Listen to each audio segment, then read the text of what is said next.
I wish I wasn't afraid all the time, but I am. I know this world is screwed up, believe me, I know it better than most. Which is why I wanted to ask if there's anything I can do to help make it right. Please let me know. If you wish.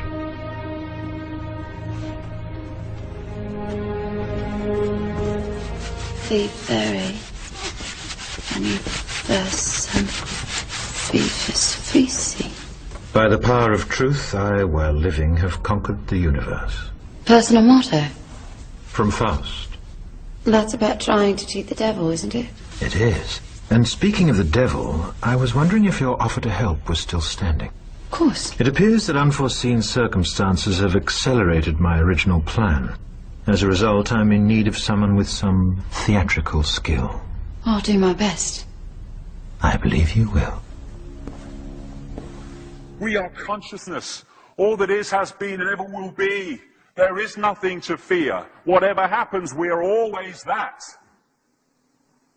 Mind fears, because it's programmed to fear.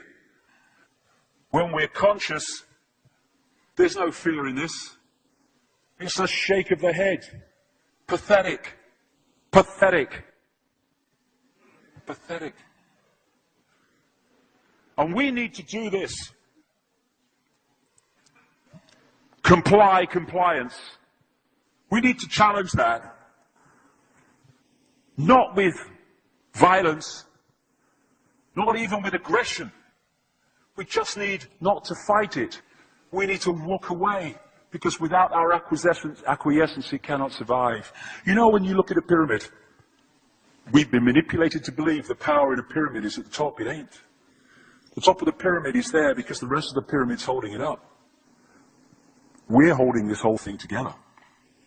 There's this story I told many years ago of a British comedian called Larry Grayson, who died. I kind of knew him vaguely, and not closely, but vaguely.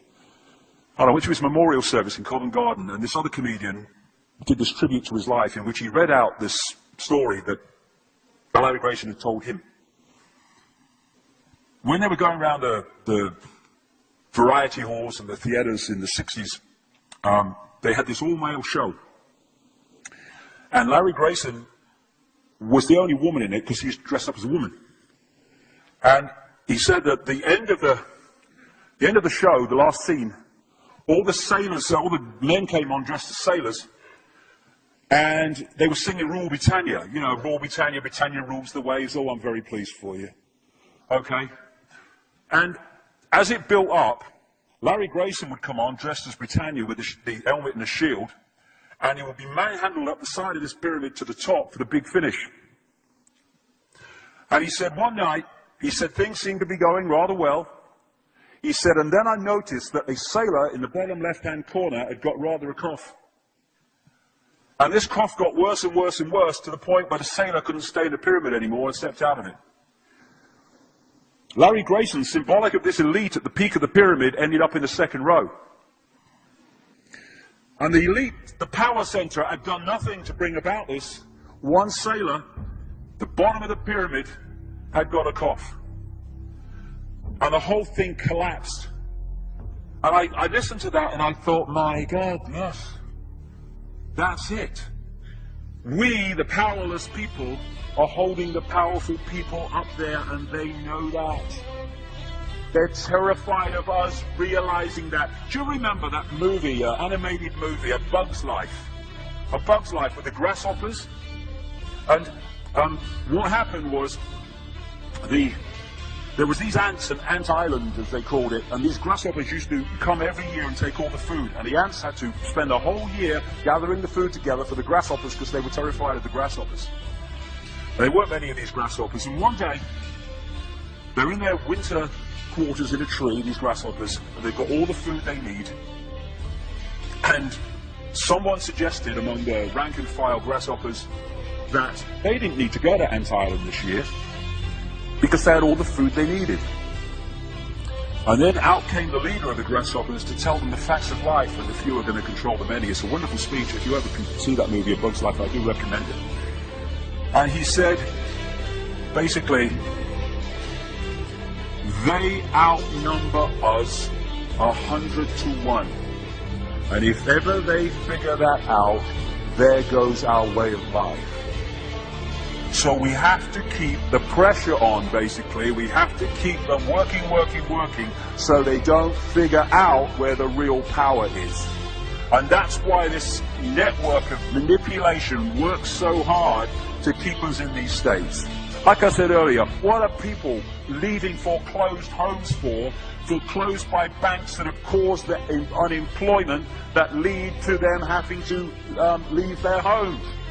Stay there, refuse to leave, make it difficult for them. Expose them for what they are. We make it so easy, the non-compliance. No longer will we just do it because we're told to do it. Is it just? Is it right? Okay, I'll do it. Is it unjust? Is it not right? I ain't doing it. We start to make the decisions on what we will and will not do based on our values and not some imposition from the dark suits. These people are gonna give me, grant me, or grant me not my freedom. I'm all that is. You can't grant me freedom. No one can grant me freedom. I am freedom. It's what I am.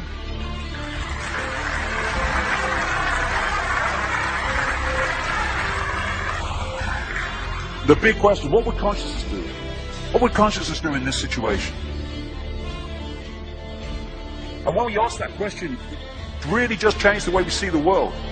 Not what would I do, mine, frightened. What would consciousness do? You know, this is a great line. If it's not right, don't do it. If it's not true, don't say it. And what would transform this world overnight is if we started doing what we knew to be right in the situations we face, instead of what we think is right for us in the moment. Not what are the consequences for me, or what's the best thing for me, how do I get the best deal out of this? What is right? What is just in this situation? If we started making decisions based on that, the world would transform overnight.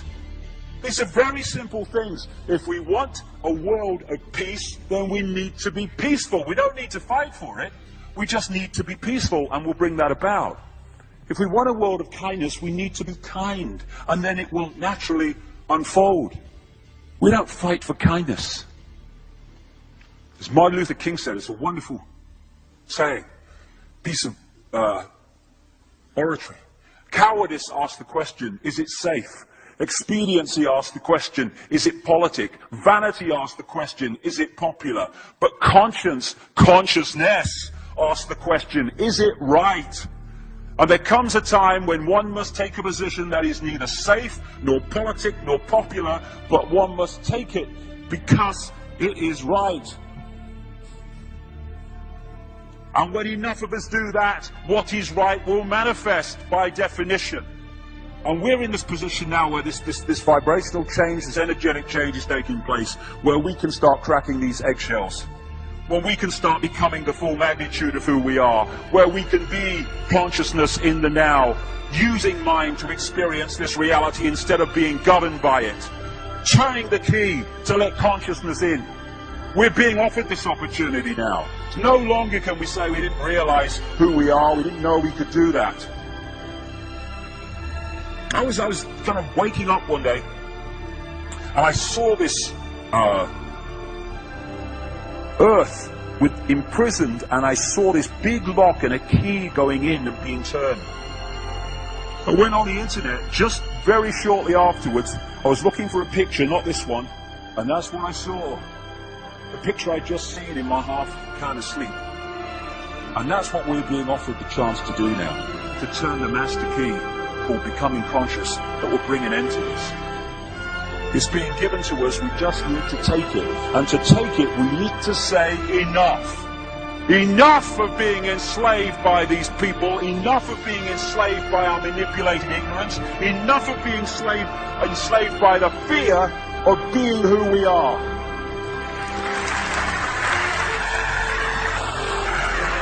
Enough!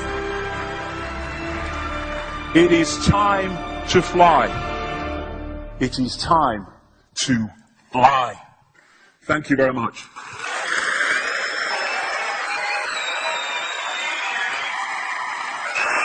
Thank you. Thank you very much. Thank you. Thank you. Thank you.